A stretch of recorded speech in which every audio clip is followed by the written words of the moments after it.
my name is Amar Asif. I'm going to talk about using inquiry and hands-on in science. I'm fortunate enough to be placed at St. Albans Primary School. I have a very supportive mentor and I'm a part of grade 1 and 2. There are 20 students with different multicultural background and learning abilities. There's very little ICT in the school, so every class has a projector and iPads have to be shared among 1 to grades. For my research, I've used a self-methodology approach as this will help me to understand and reflect my teacher. Let's see what the researcher says about self-study.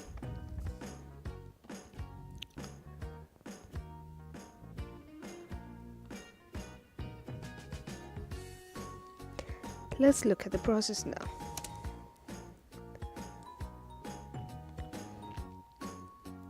Self-study is a cyclic process, therefore it helps us for a continued reflection and make changes whenever required. So my plan for the research is: will inquiry and hands-on learning in science help students learn better? 8 sequential lessons were planned, which is being implemented during my placement. The data is collected through planned journal, presentations and observation checklist.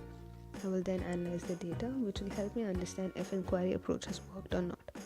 During my reflection, I will discuss with my mentor and write down the notes on what worked and what I can change for next time. The methods that I will be using are observation, daily reflection, audio-video recording, and student surveys. Ethics.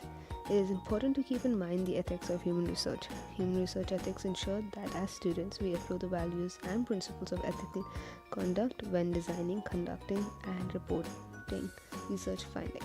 And the principle help us to develop the research that is safe, respectful, responsible, and of high quality. As this is a self-study approach, the data is not shared with anyone except for my mentor. Let's talk about the project scope. I have planned 8 lessons that are directly linked to the Victorian curriculum, uses the high-impact strategies, and lastly the 5 E's approach to teach science. The codes. Above codes are directly linked to the unit planned. What are HITS? They are a set of instructional practices which will help in student learning and engagement. There are 10 different practices. In my lessons, I have used most of the practices as it actively engages the students. So now what are the 5 E's? It is an instructional approach which was formulated by Biological Sciences Curriculum Study in 1987.